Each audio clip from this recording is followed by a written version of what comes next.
Hej, witajcie serdecznie po dłuższej przerwie, no ale niestety tak to w życiu jest, że czasami potrzebna jest jakaś pauza. Moi drodzy, dzisiaj porozmawiamy sobie o kultowym zegarku, jest to Frogman. Dlaczego kultowy? Ano dlatego, że jest to pewna fajna seria zegarków nurkowych od G-Shocka. Pierwszy Frogman w 1993 roku wyszedł na rynek. No i były to zegarki stricte cyfrowe.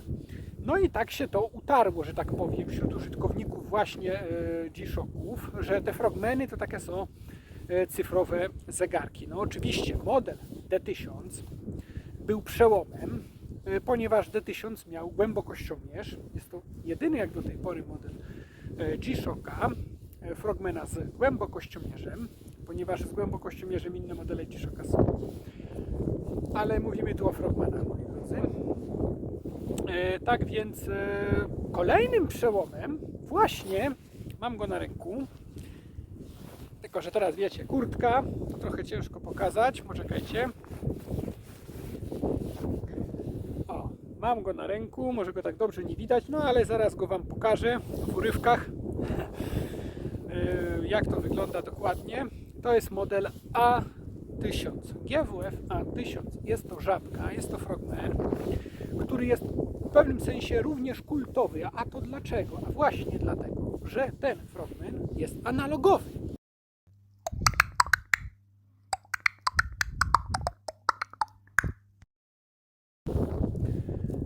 Ale właśnie jest to taki pewien przełom. Może go zdejmę z ręki, to będzie lepiej o nim mówić, Wam pokazywać od razu.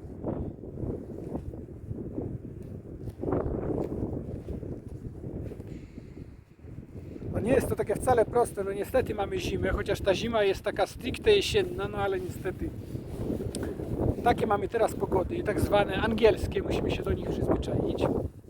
Oto właśnie jest on. Żabka przede wszystkim ma Bluetooth, właśnie, i łączy się z aplikacją. Także dla osób, które miały pewne trudności w operowaniu funkcjami zegarka poprzez funkcje, musiały szukać tych instrukcji obsługi i tak dalej, tak ten zegarek po połączeniu z aplikacją, na chwilę obecną jest to Casio Watches, możemy ustawić każdą funkcję tego zegarka bez żadnego problemu, czyli już możemy sobie ustawić pływ, skąd chcemy, żeby nam pokazywał, możemy sobie ustawić drzemki, możemy sobie właśnie ustawić, ile ma timer odliczać. No możemy sobie po prostu przestawić czas, zmienić czas światowy i tak dalej w bardzo łatwy, prosty sposób. Dobrze, ale pewną innowacją, jeśli chodzi o Frogmana, było to, że ten zegarek posiada koronkę. A właśnie on posiada koronkę z tego tytułu, że jest zegarkiem stricte analogowym. I to był pewien przełom, ponieważ jest to pierwszy zegarek z koronką. Jeśli chodzi o Frogmana oczywiście. Jedni mogą go kochać, inni mogą go nie lubić, ale ma w sobie naprawdę to coś. Jest to naprawdę fajny i wyjątkowy zegarek. Zresztą zobaczcie sami bliżej.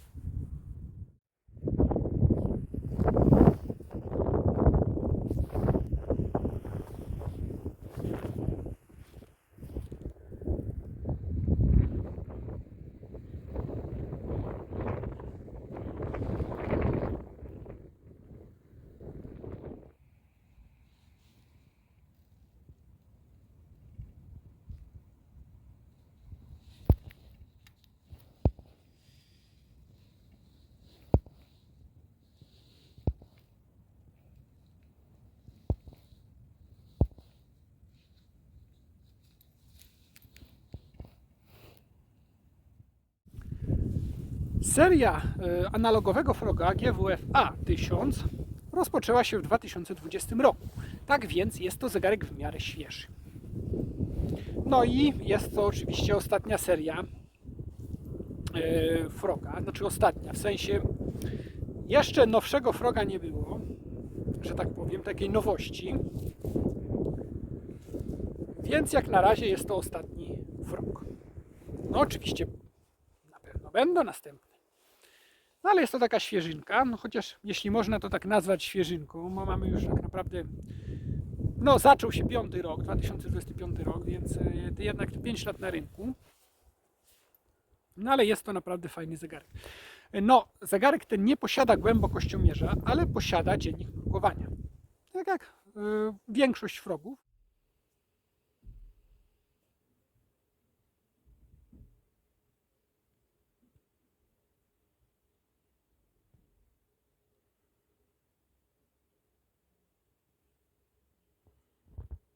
Casio nas do tego przyzwyczaiło, że właśnie te zegarki Frogi mają te dzienniki nurkowań.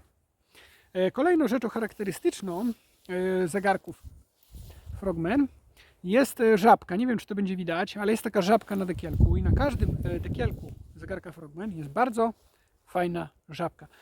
Oczywiście ten zegarek nie posiada, nie jest stalowy, tak jak D1000. To jest akurat carbon monocoque i powiem Wam szczerze, że nie ma typowo ani zakręcanego dekla, ani odkręcanego. On jest po prostu, że tak powiem, od góry wyciąga się moduł, żeby po prostu się do tego zegarka dostać. Mogę Wam powiedzieć taką ciekawostkę, że MTG B2000 również jest w identyczny sposób, że po prostu ma ten karbonowy spód, a do samego zegarka dostajemy się oczywiście w razie nagłej jakiejś potrzeby, nie wiem, zepsucia się, co moim zdaniem jak na razie nie miało jeszcze miejsca. Ja bynajmniej nie słyszałem, żeby się takie oto zegarki kiedykolwiek popsuły, ale powiem Wam szczerze, że jeżeli by zaszła jakaś nagła, pilna potrzeba, no to właśnie musimy odkręcić go od góry, żeby po prostu się dostać.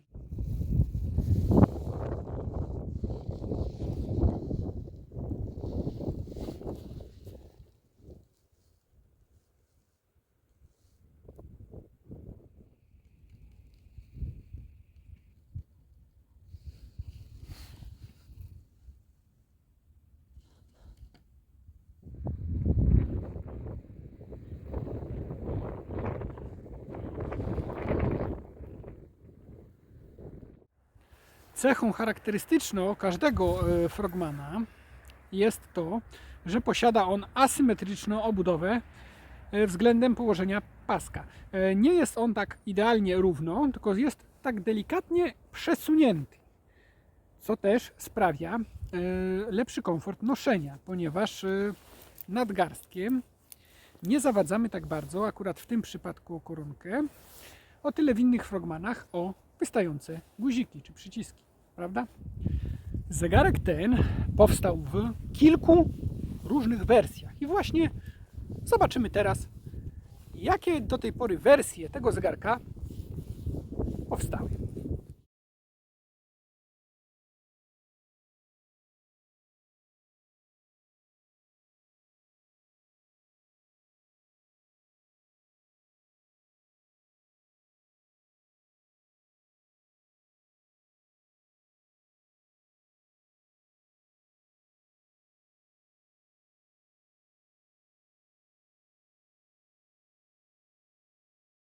Teraz przyszedł czas, że pokażę Wam, jak wygląda luma i podświetlenie w modelu GWF A1000.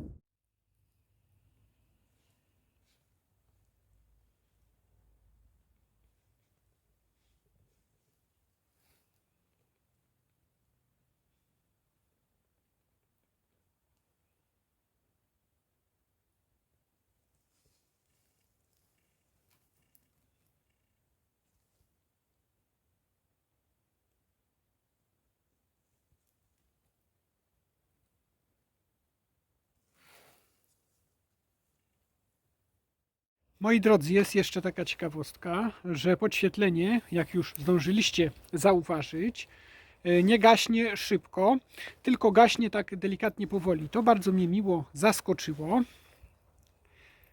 po zakupie tego zegarka, jak zacząłem z podświetlenia korzystać. Naprawdę fajna rzecz, tak gaśnie bardzo powoli i jest to naprawdę fajne.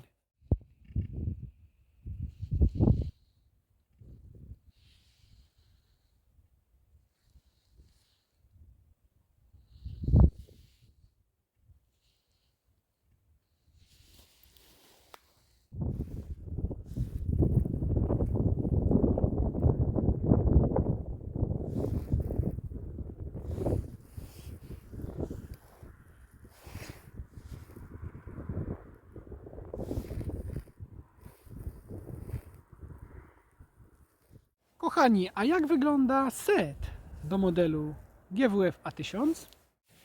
Moi drodzy, jak wygląda set do modelu GWF A1000? W moim przypadku jest to zwykły kartonik i puszka. To też dużo zależy, z jakiego rynku pochodzi zegarek. Jest to mój dokładnie model GWF A1001 APR. No ale wiadomo, standardowo instrukcja, papierologia, pudełko, puszka i zegarek. Oczywiście jest też przywieszka, też GWF A1001 APR. No i tak to, moi drodzy, właśnie wygląda. Fajerwerków akurat u mnie w mojej wersji nie ma. Nieraz są w tych takich pudełkach typu MTG, typu Master of G. No ale u mnie akurat standardowo ten set wygląda w taki sposób. Także mówię, to jest w zależności od tego, z jakiego rynku zegarek pochodzi. Dzisiejszy film o Frogu powstaje tak naprawdę z takim dużym sentymentem dla mnie, ponieważ muszę się rozstać z tym zegarkiem. No niestety, jak to w życiu jest, czasami są potrzebne też pieniądze. No, mam nadzieję, że uda mi się go po pewnym tam czasie odkupić. Ale na razie no, muszę się pozbyć, no niestety, z wielkim bólem serca, przekazać go dalej. A tak to nieraz w życiu jest, że coś jest, coś musi odejść. No ale jak to mówią, nie poddajemy się. Miłośnikiem do marki G-Shock jestem, zawsze byłem i będę. I pewną swoją kolekcję mam zegarków, których na pewno nie sprzedam dalej. No ale niestety, no tak to w życiu czasami jest, że coś trzeba poświęcić. Moi drodzy, taka ciekawostka. Akurat w tym momencie jest na pasku, ale ja ten zegarek miałem również na bransolecie kompozytowo-karbonowej, o dziwo, takiej z wersji GWF A1000XC. To to jest bransoleta, naprawdę super jakości, naprawdę fajne wykonanie, naprawdę jest ta moc, posiada mikroregulację, no naprawdę muszę Wam powiedzieć szczerze, że super rzecz. O dziwo, wychodziła razem z zegarkami XC. Powiem Wam szczerze, moi drodzy, że zegarek zarówno na pasku, jak i na bransolecie nosi się świetnie. Jest to jeden z wygodniejszych zegarków, nie powiem. Nie jest on przesadnie ciężki, on jest coś na podobę GWG 1000, ale posiada naprawdę fajne funkcje. Przede wszystkim jest to zegarek bardzo czytelny. A jeśli już wspomniałem o tej bransolecie, to powiem Wam szczerze, że czasami można było coś tam trafić nowego w kosmicznych pieniądzach, około 2000 zł za taką bransoletę do tego zegarka. To w ogóle jest mega kosmosem. O tyle w chwili obecnej nawet używanych, to powiem Wam szczerze, że interesowałem się tym, no bo ja posiadałem tą bransoletę, oczywiście ją dokupiłem dodatkowo od kogoś, kto sprzedawał, po prostu kupił wersję XC i zachciało mu się gumowego paska i postanowił poświęcić bransoletę na rzecz gumowego paska i odzyskać parę groszy, że tak powiem, co jest moim zdaniem głupotą, no ale no niestety różni są ludzie i powiem Wam szczerze, że takiej bransolety nie ma. Po prostu nie ma, ja nie mogłem jej znaleźć. Już nie mówię tu o nowej, broń Boże, ale nawet jako używanej to... Oczywiście, sam kompozyt, owszem, bo były dwa rodzaje, dwie różne bransolety. Kompozyt karbon i sam kompozyt. Sam kompozyt oczywiście idzie jakoś tam znaleźć. Oczywiście też to nie są jakieś tanie pieniądze, no ale no nie przesadzajmy, nie aż tyle, nie aż koło 2000. Natomiast tej kompozytowo-karbonowej to już po prostu jest naprawdę rodzynek.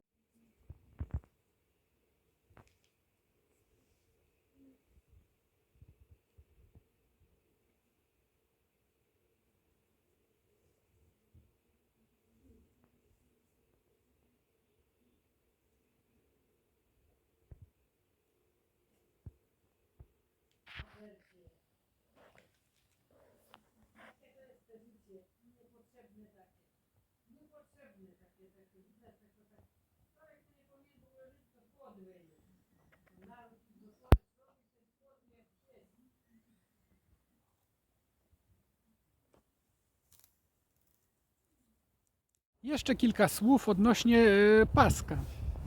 O ile w modelu Frogman przepraszam, D1000 mamy tak naprawdę rasowy taki carbon fiber, o tyle w tym właśnie modelu A1000 GWF mamy tak zwany elastomer. To jest takie połączenie tworzywa, to jest taka jakby ewolucja carbon fiberu,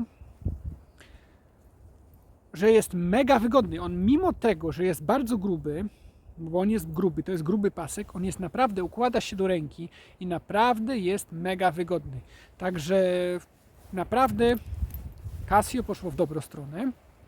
O ile właśnie Casio szczyciło się tymi carbon fiber, tymi paskami, o tyle w tym właśnie modelu no nie mamy niestety nigdzie napisane na pasku, że jest on elastomerem z tworzywa, po prostu jest paskiem. Ale od razu, jeżeli ktoś, kto posiadał kiedyś, bądź posiada zegarki G-Shocka, weźmie w rękę ten pasek, od razu wyczuje, że to nie jest zwykła guma, zwykłe tworzywo, jest to coś innego. Jeśli chodzi o możliwości tego zegarka, no to oczywiście mamy tutaj w pełni szafirowe szkiełko, mamy solar, mamy multiband 6, mamy pływy, mamy stoper, mamy timer, mamy czas światowy. Jest to naprawdę fajny, dobrze wykonany zegarek. Przede wszystkim mamy tu prawdziwą, dużą odporność na nurkowanie, czyli na wodę. Po prostu 200 metrów. W końcu jest to zegarek nurkowy, prawda?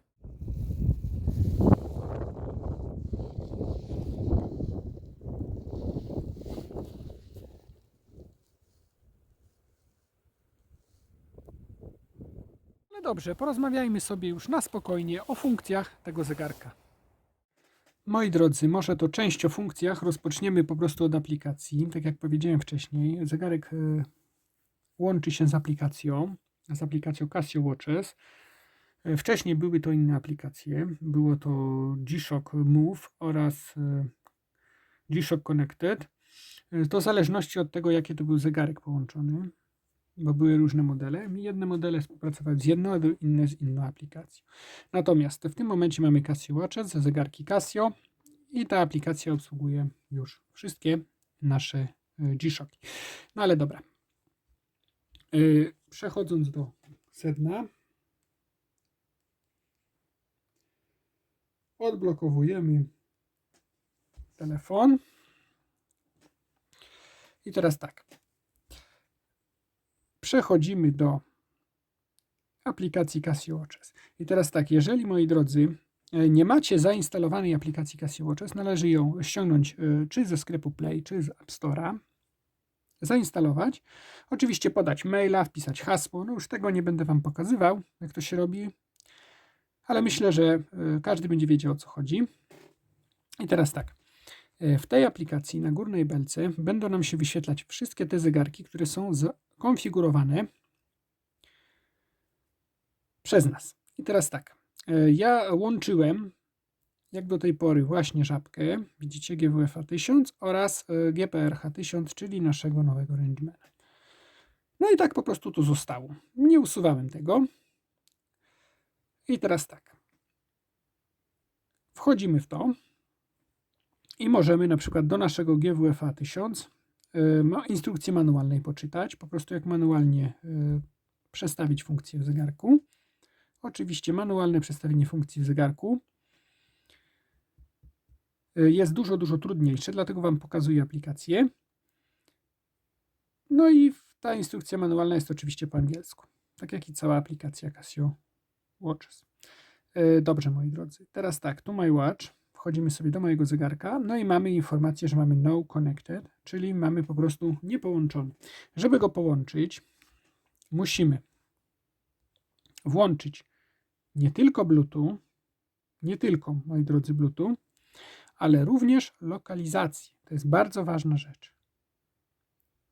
Jeszcze aplikacja wymaga od nas, żebyśmy po prostu wcisnęli przycisk start na pół sekundy, tak? No, jest dokładnie tak. O, i teraz dopiero nam się zegarek łączy. Widzicie? Wskazówka sekundowa stanęła, tak jak pokazywało. No i mamy połączony, czy mamy konektor.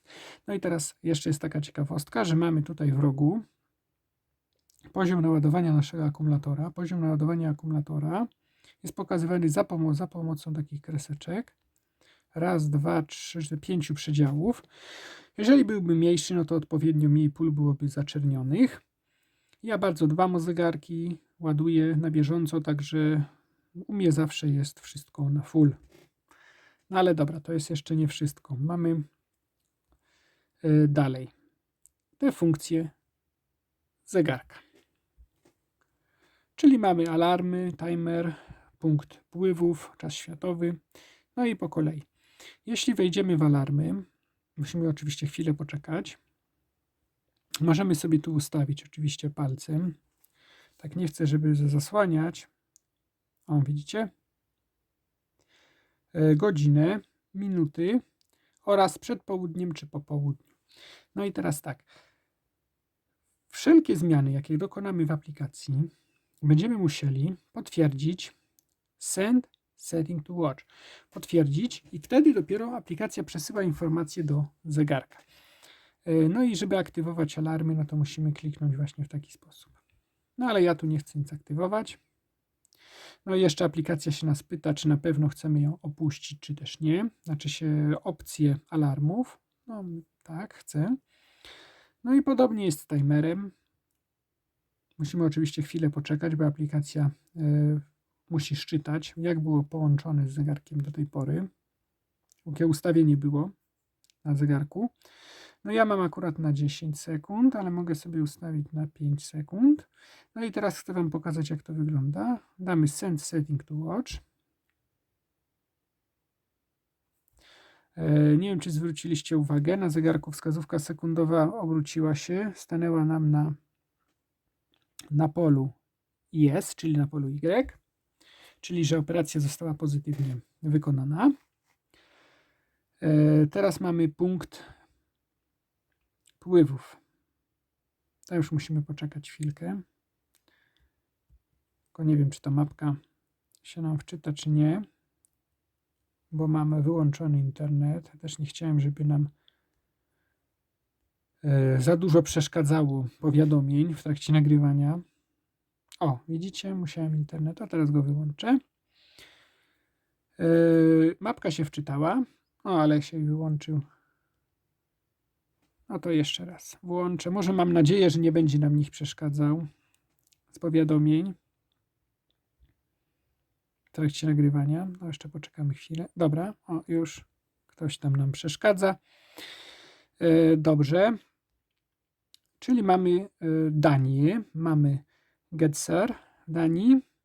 I teraz zwróćcie uwagę, te czarne kropeczki to są te nasze punkty, miejscowości, w których będziemy dane wpływy mogli ustawić. Zwróćcie uwagę, że dla Polski na tej części Morza Bałtyku, jak również i Litwa, Łotwa, Estonia, czy nawet Rosja, już tu w tym momencie nie mamy tych punktów.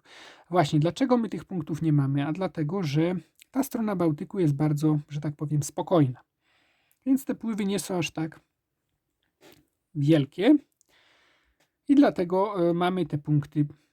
Zwróćcie uwagę, muszę przybliżyć troszeczkę, tak, że mamy po tej stronie właśnie bardzo dużo, jak i dookoła Londynu, znaczy się Wielkiej Brytanii, no Londynu też, ale ogólnie dookoła Wielkiej Brytanii mamy masę tych punktów. No oczywiście to nie tylko Europa, no możemy sobie przejechać po mapie, tylko muszę przybliżyć. O, zobaczcie, ile mamy punktów w Ameryce, widzicie? To tak to mniej więcej wygląda, ale to jest bardzo łatwy sposób. Możemy sobie ustawić. Dobrze, ale wrócimy do naszej mapy Europy. I powiem Wam szczerze, że dla mnie najbardziej wiarygodny jest ten punkt właśnie w Danii, bo mi się wydaje, że on jest najbliżej właśnie Polski. No ale dobra.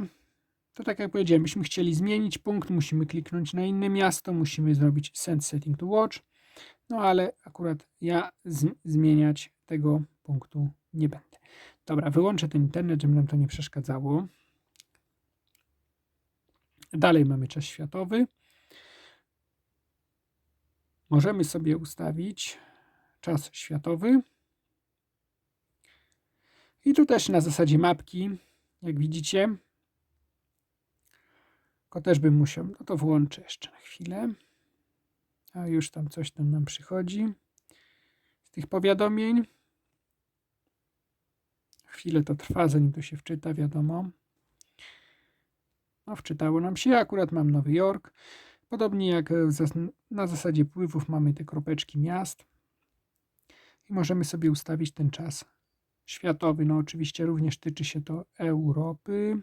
Tak jak na przykład mamy Warszawę, Berlin, chociaż to są te same czasy. Natomiast no, możemy sobie zmienić miasto czasu światowego.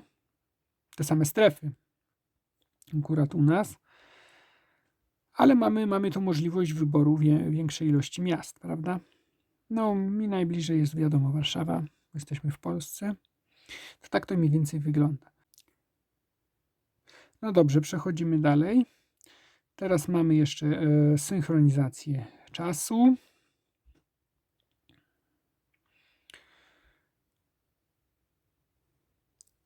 Tu nie będziemy nic zmieniać, ponieważ bym chciał, żeby jednak ten zegarek konfigurował się poprzez multiband 6.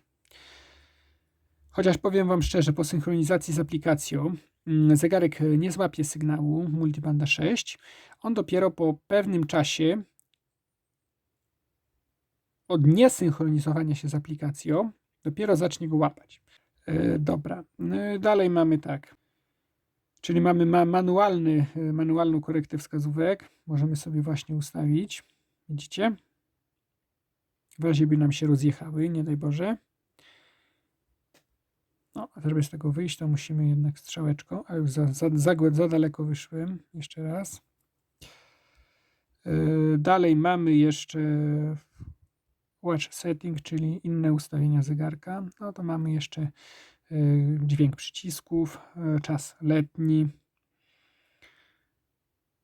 No i czas światowy z czasem rodzimym. Możemy sobie po prostu wyłączyć jednak ten internet. Możemy sobie po prostu zamienić strefę czasową naszą na strefę czasową to drugą, że zegarek będzie nam wyświetlał z tego małego kółeczka czas po prostu na głównej tarczy, a z głównej tarczy na tym mniejszym kółeczku. Dla niewtajemniczonych, że tak powiem. Dobra, wyjdziemy. No i po prostu mamy jeszcze Phone Finder. Ja tego nie używam osobiście, bo to jest znalezienie telefonu za pomocą zegarka. Ja tego nie używam. Możemy sobie zrobić volume test na przykład. Możemy sobie oczywiście jeszcze zmienić te muzyczki.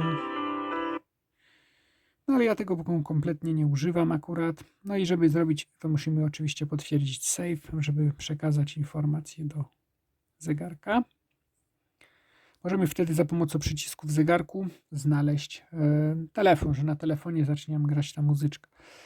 Tak to mniej więcej wygląda. No to jest szalenie fajne, szalenie proste, prawda? Kilka kliknięć, ustawienie zegarka pod siebie. Nawet możemy sobie sprawdzić stan naładowania akumulatora. Jest to fajne. Nie trzeba odkręcać koronki, nie trzeba manualnie się męczyć, bo to jest troszeczkę, powiem Wam szczerze, zegarek skomplikowany, o czym za chwilę opowiem Wam. Zagłębimy się właśnie w manualną funkcję, ale właśnie chciałem zacząć to od funkcji właśnie poprzez Bluetooth, jak to łatwo jest wszystko skonfigurować. No więc dobra, lecimy z tematem manualnym. Drodzy, ale zanim przejdziemy do tych funkcji, sprawdzimy jeszcze wagę i rozmiar naszego frogmenu GW A1000.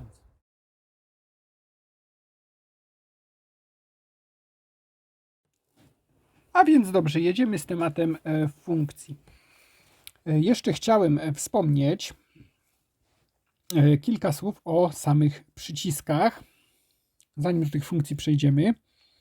Zwróćcie uwagę, o ile tu mamy te przyciski ukryte, koronka jest trochę wysunięta, o tyle z tej strony, no standardowo te przyciski mega bardzo przypominają nam modele Frogmana, ale chodzi o to, że jeśli byśmy przyłożyli do, tak jak na przykład tu do mojego palca, dajmy na to, że to jest ściana, to przypadkowo nam się nie wcisną ani przycisk Light, ani przycisk Start, natomiast już z tej strony niestety może jakiś przypadkowy przycisk się nam zdarzyć.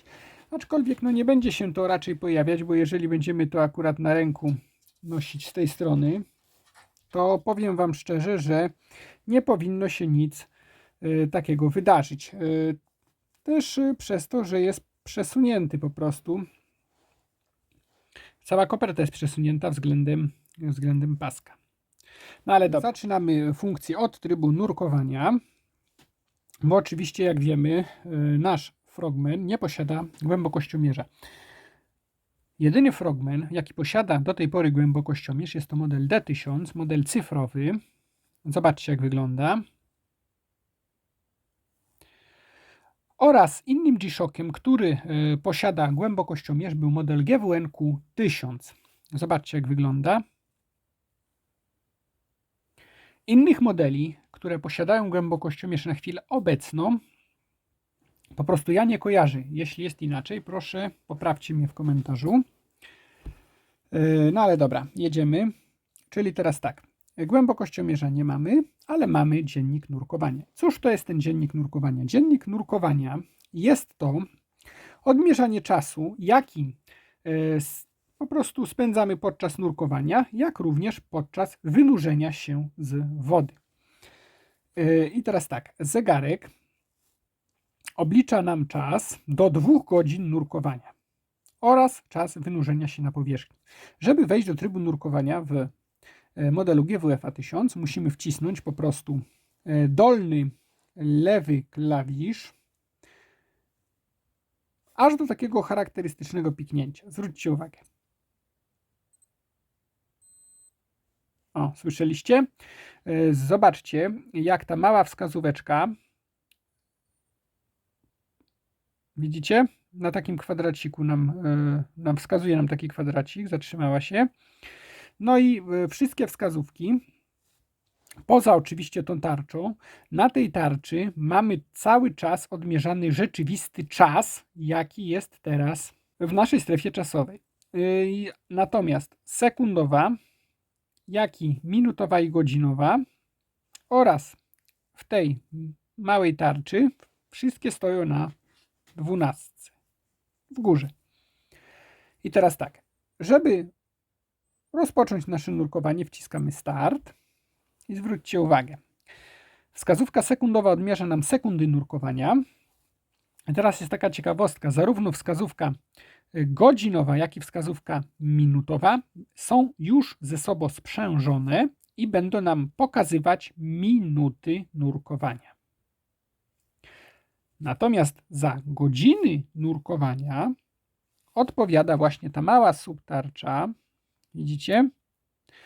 Z tym, że ona pokazuje tylko nam 2 godziny nurkowania, a więc jeden przedział to jest pół godziny, drugi przedział godzina, trzeci 1,5. No i jak wróci nam z powrotem, no to będziemy wiedzieć, że to są 2 godziny nurkowania. Tak to właśnie wygląda. No dobrze. No widzicie już jak nam się ładnie obie jednocześnie przesuwają, i godzinowa i minutowa. No ale dobra. Dobrze, co z tym wynurzeniem w takim razie? No dobra, chcemy się wynurzyć. No to co? No to wciskamy Start na 2 sekundy tak naprawdę. No, wynurzamy się. Moim zdaniem było to więcej niż 2 sekundy, może około 3. Ale teraz zwróćcie uwagę, co się stało. Wskazówka sekundowa odlicza nam czas do tyłu.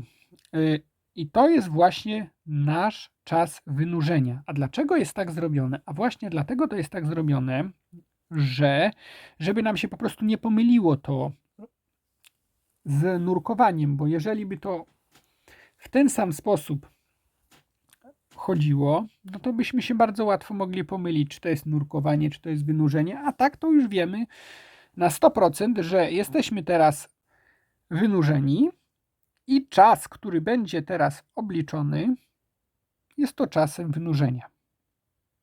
Widzicie? To jest taka ciekawostka. Natomiast wskazówka minutowa i godzinowa normalnie pokazują upływ czasu w normalny sposób, ale już sekundowa po to jest odwrócona, żeby po prostu nie doszło do żadnej pomyłki, moi drodzy. Tak to właśnie wygląda. No dobra, ale jak teraz po prostu wyjść z tego trybu nurkowania, tak? No bo zwróćcie uwagę, na przykład jeżeli dalej nurkujemy, no to wciśniemy znowu start, no i automatycznie ten czas jest zapamiętany w zegarku, który upłynął wtedy, no i dalej oblicza nam dalszą część czasu nurkowania. Nie jest to tak, że to jest zerowany.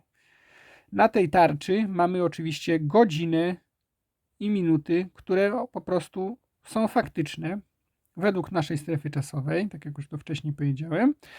No dobra, a jak chcemy zakończyć nurkowanie, no to tak jak rozpoczęliśmy, dolnym lewym klawiszkiem wciskamy tak długo.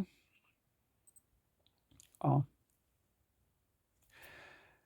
I po prostu wracają nam wskazówki, a na tej tarczy zmienił się nam czas na czas światowy dla danej strefy, jaki mieliśmy ustawiony w zegarku. Ale moi drodzy, żeby dopełnić tej wisienki na torcie, postawić to kropkę nad i, jeśli chodzi właśnie o dziennik nurkowania, to musimy jeszcze wspomnieć o ważnej kwestii, że przecież zapisuje się nam gdzieś właśnie te nasze nurkowania. A jak to odczytać? No właśnie, jak to właśnie odczytać? Gdzie to się zapisuje? No moi drodzy, zapisuje się to właśnie w pamięci zegarka, ale żeby to odczytać, no nie mamy tu takiej możliwości, bo jak wiemy, jest to zegarek analogowy, nie mamy tutaj cyfrowych treści, nie mamy gdzie tego wyświetlić, więc możemy odczytać za pomocą tylko i wyłącznie aplikacji czasy naszych nurkowań oraz wynurzeń. Właśnie tak to wygląda. Natomiast jeśli chodzi o samo skasowanie, no możemy oczywiście za pomocą aplikacji skasować, jak możemy również skasować manualnie, za pomocą właśnie samego zegarka. A żeby to zrobić, no to musimy wejść jeszcze raz w tryb nurkowania. Musimy poczekać, aż te wskazówki nam wszystkie się ładnie ułożą oraz czas przeskoczy nam na tą małą tarczę. No i oczywiście koronka, tak jak w większości zegarów G-Shocka, służyła nam do zmiany ustawień, tak i również w tym. Koronka ma w tym zegarku również dwa zakresy, dwa pyknięcia, wyciągnięcia, ale wyciągamy ją tylko raz. Usłyszeliśmy pyknięcie i poprzez dłuższe przytrzymanie przycisku start, aż do takiego pyknięcia charakterystycznego, no i wtedy wiemy już, że pamięć została skasowana oraz wszystkie, jak do tej pory były jakieś wpisy z naszego nurkowania, zostały skasowane. No i oczywiście wciskamy koronkę i wkręcamy ją tak podobnie jak w modelu GWG 1000. Jest to po prostu wkręcana koronka. No żeby wyjść, no to wiadomo, dłużej przytrzymujemy lewy dolny i wychodzimy sobie do funkcji pokazywania czasu. Ja to nazywam timekeeping, jest to różnie przez Casio nazywane, ale ja to ogólnie nazywam funkcję pokazywania czasu. Ja potocznie to, mówię na to potocznie timekeeping, ale fachowo to Casio używa wielu różnych nazw, jeśli chodzi o funkcję pokazywania czasu. I na tym, moi drodzy, już definitywnie kończymy temat dziennika nurkowania. Dobra, lecimy dalej. No dobrze, to teraz przejdziemy poprzez funkcję. Oczywiście poprzez funkcję w większości zegarków, jeśli chodzi o G-Shocka, przechodzimy właśnie dolnym lewym klawiszem. Tu jest tak samo. Zwróćcie uwagę na tą strzałkę, na tej subtarczy. Mamy dni tygodnia, widzicie? Pływy morskie. No i właśnie funkcję zegarka. Widzicie? Mamy również rodzaje czasów. Akurat teraz sekundowa nam trochę przysłoniła. Mamy DST, STD i AT. Dobra. Przyciśniemy go raz. Zwróćcie uwagę, co się dzieje. Jesteśmy teraz w funkcji pływów. Oczywiście pływy, no teraz właśnie wskazówka nam wskoczyła na pływ. Pokazuje nam właśnie jaki mamy teraz, jak intensywny mamy teraz właśnie pływ. Co do zapisanej poprzez aplikację lokalizacji. Właśnie jest taka sprawa, że bez aplikacji w tym zegarku nie możemy zapisać sobie. Po prostu manualnie nie możemy sobie ustawić właśnie miejsca, którego pływ będzie się tyczył. Jedyne co możemy zrobić manualnie, to możemy zrobić korektę co do godziny najwyższego przypływu. A korektę robimy w taki sposób, że już nie będę tego robił. Luzujemy koronkę, pykamy na raz, no i sobie po prostu w taki oto sposób ustawiamy. No ale po prostu nie polecam robić takich rzeczy. Jeśli już, no to poprzez aplikację jest to o wiele, wiele łatwiej, a osoby, które z aplikacji nie korzystają, no też podejrzewam, że raczej pływu nie ustawią, więc raczej z pływów korzystać nie będą. Więc to tyle, co na ten temat chciałem powiedzieć. Nie będziemy się w to mocno jakoś zagłębiać. Dobrze, przyciskamy ponownie dolny lewy klawisz i wchodzimy w stoper. Stoper w tym zegarku, no musimy poczekać, aż się nam ta subtarcza stanie. Stoper w tym zegarku pokazuje nam, znaczy odlicza nam czas. On cały czas nam, widzicie, czas odlicza, bo chyba nie był zatrzymany. Poczekajcie, tak, teraz. I teraz go wyzerowałem dopiero. On nie był przeze mnie zatrzymany wcześniej i nam cały czas obliczał i stąd ten upływ czasu był pokazany na tej właśnie subtarczy. Ale żebyście mnie dobrze zrozumieli. Sekundowa wskazówka pokazuje nam upływ sekund, jeśli chodzi o stoper. Ta subtarcza pokazuje nam stosunkowo co do minutowej wskazówki, minuty, a do godzinowej godziny. Tylko teraz, widać tą malutką subtarczę, widzicie? Tutaj. Ona pokazuje nam stosunkowo przed południem, czyli AM, a PM po południu, to do połowy AM pokazuje nam 12 godzin. No i wiadomo, że pełny obrót to będzie 24 godziny, chociaż wątpię, żeby ktokolwiek używał stopera w tak długim okresie 24-godzinnym. No jednak w taki sposób jest to tutaj rozwiązane. No ale dobra, ruszymy stoperem oczywiście. Start. O, widzicie? Szkła szafirowe mają to do siebie, że się mega brudzące. Bardzo łatwo je pobrudzić. No widzicie, jak upływają nam sekundy. Może poczekamy chwilę i zobaczymy, jak na tej 12 ruszy nam wskazówka minutowa. No ona już powoli rusza.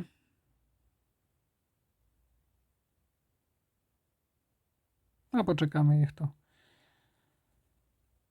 dojdzie, a jednocześnie powiem Wam jeszcze taką ciekawostkę, że na głównej tarczy wskazówka godzinowa i minutowa odlicza nam czas. Właśnie taki czas, jaki mamy w danej strefie czasowej, aktualny nasz czas. Także możemy również spojrzeć, która godzina bez żadnego problemu. Widzicie? O, teraz dopiero przeskoczyło. Widzicie? Po pełnym obrocie dopiero nam przeskoczyła ta minuta. Tutaj. Czyli nie chodzi to tak płynnie równo jak w niektórych modelach, tylko po prostu po pełnym obrocie, tak akurat jeśli chodzi o stoper i o tę subtarczę.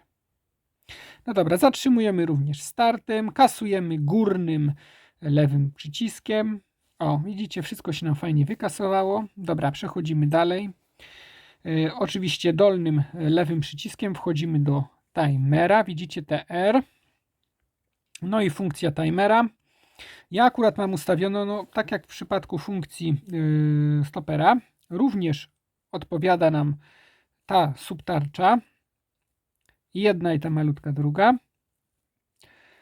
Ja mam ustawione akurat na 15 minut, ale możemy to oczywiście skorygować za pomocą aplikacji, jak Wam to wcześniej pokazywałem, jak również możemy to skorygować za pomocą koronki, czyli wykręcimy koronkę do pierwszego pignięcia i zwróćcie uwagę na to małą tarczę, co się dzieje, widzicie? no to sobie ustawimy na przykład z 15. Oj, oj, oj, oj. On jest bardzo czuły, naprawdę już trzeba uważać. Mało wiele więcej zakręcicie i oj, i jeździ nam. Bardzo powoli. Ustawimy sobie na 10 na przykład. Dobra. 10 minut. Oczywiście wkręcimy tą koronkę. Zablokujemy. No i dobrze. No i start, no to wiadomo. Oczywiście timer odlicza nam do tyłu. To jest bardzo fajne, bardzo charakterystyczne dla tych zegarków. Mi się to bardzo, bardzo podoba. I też zwróćcie uwagę, że od razu wskazówka na tej subtarczy cofnęła się do tyłu. No bo wiadomo, że jak już mamy minutę, że tak powiem, pół minuty będziemy mieli odliczone. No ale już nam pokazuje to minutę mniej. Prawie, że. No i tak jak powiedziałem, minuty na tej subtarczy wskazują minuty, godziny wskazują godziny. Do 24 godzin wskazuje nam no żeby się po prostu zorientować, ta mała subtarcza AM/PM. No i zaraz dojdzie, jeszcze zobaczymy, czy nam tutaj ładnie przeskoczy. O, widzicie, jak nam fajnie przeskoczyło. No i dobrze, oczywiście start, no zatrzymanie i górny lewy klawisz to wyzerowanie. Czyli wraca nam to po prostu do tego ustawienia, jakie było ustawione. Dobra, kolejny raz przyciskamy dolny lewy, no i przechodzimy do alarmów. Moi drodzy, akurat wskazówka sekundowa w tym momencie pokazuje nam OFF, czyli jest po prostu alarm wyłączony. Koronka służy nam do zmiany ustawień. Teraz włączyliśmy alarm na ON poprzez wyciągnięcie koronki. No i poprzez pokręcenie tą koronką, zwróćcie uwagę na tej tarczy. Widzicie? Wybieramy sobie godzinę alarmu. No, w tym momencie mamy godzinę, około godziny, czyli dobra, to może sobie pojedziemy. Widzicie, jak to fajnie jedzie? Wystarczy raz ruszyć, ona bardzo szybko jedzie. Dobra, to sobie może tak ustawimy, żeby nam zadzwoniło. Zobaczymy, czy nam się tak uda. Co do pełnej minuty. No dobra. Nie, przejechałem za daleko, poczekajcie. Ach, ciężko to jest ustawić bardzo, bo to jest bardzo czułe. Teraz sobie delikatnie. Damy minutkę więcej. Dobra. Dobrze. No dobrze, wyjdziemy do czasu, do funkcji, że ja to tak nazywam timekeepingu, czyli pokazywania czasu. No i poczekamy, czy nam zadzwoni alarm.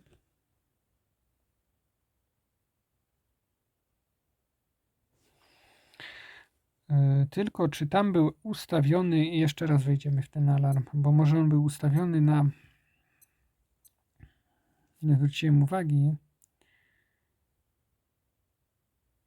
Zwracajcie uwagę na to mało na to mało subtarczę. Widzicie, ja ustawiłem na nocny alarm. To jeszcze raz. Aha, musimy jeszcze raz wyciągnąć koronkę. Jest na on, widzicie? I teraz sobie pojedziemy. O, już może niech to sobie jedzie. Oj, zwróćcie uwagę, jak ta malutka. Widzicie, jak ona jedzie? A teraz będziemy musieli zatrzymać go na na popołudniu. Dobra. Poczekaj. Nie tak szybko. Poczekaj. Oj! Bardzo czułe jest. Te silniczki są bardzo, bardzo czułe.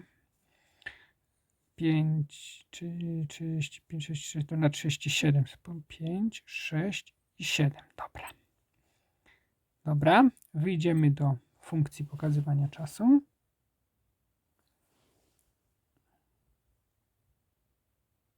No i chwilę poczekamy i zobaczymy, czy to nam fajnie zadzwoni, jak to dzwoni. Jak ten alarm właśnie działa w naszym frogmanie A1000. W ogóle zegarek jest tak czytelny, że po prostu bardzo, bardzo lubiłem. Lubię i będę lubił te czytelne tarcze.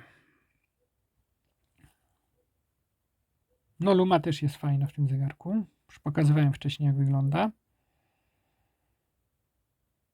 Poczekamy jeszcze parę sekund.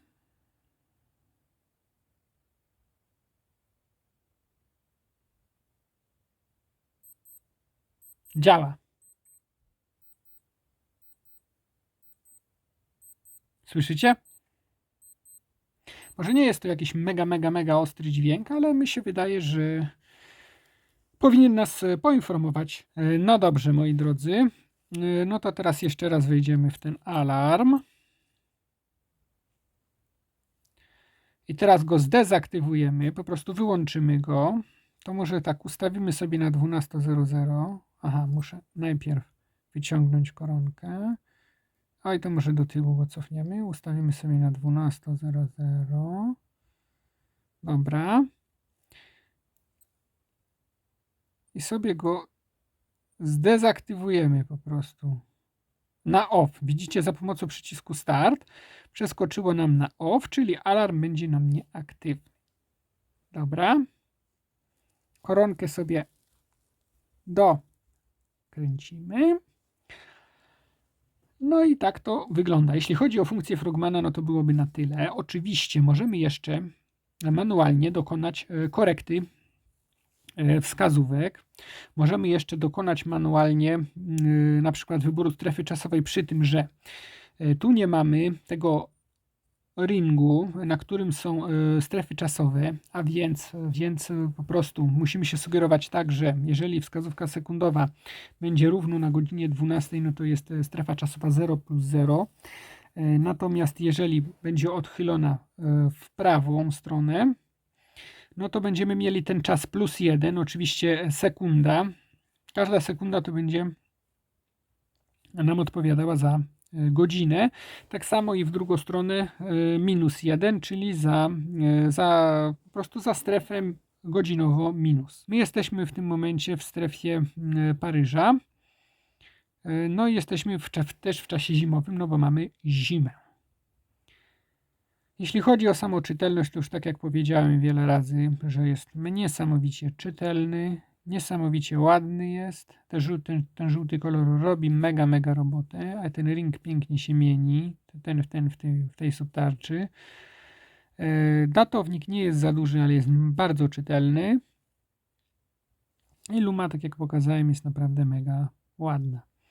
No i to tyle, co bym chciał Wam powiedzieć na temat funkcji Frogmana A1000.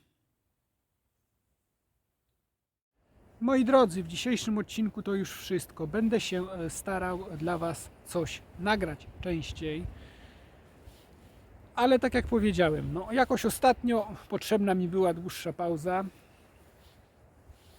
Wiadomo, każdy coś tam potrzebuje. Zresztą były też święta. Także dziękuję dla tych, którzy pozostali, subskrybują i oglądają. Dziękuję za to, że oglądacie, że pamiętacie. Dziękuję Wam serdecznie. Chciałem też pozdrowić serdecznie całą grupę miłośnicy G-Shock Poland, Top Photos. Serdecznie Was wszystkich pozdrawiam, o ile w ogóle mnie oglądacie. Jesteśmy naprawdę fajną grupą. Przekroczyliśmy już 3000 członków, z czego jestem mega dumny. Cieszę się, że są miłośnicy tej marki, że nadal są miłośnicy i że ciągle ich przybywa. Także Was wszystkich serdecznie pozdrawiam. Będę się starał częściej udzielać. Trzymajcie się, hej!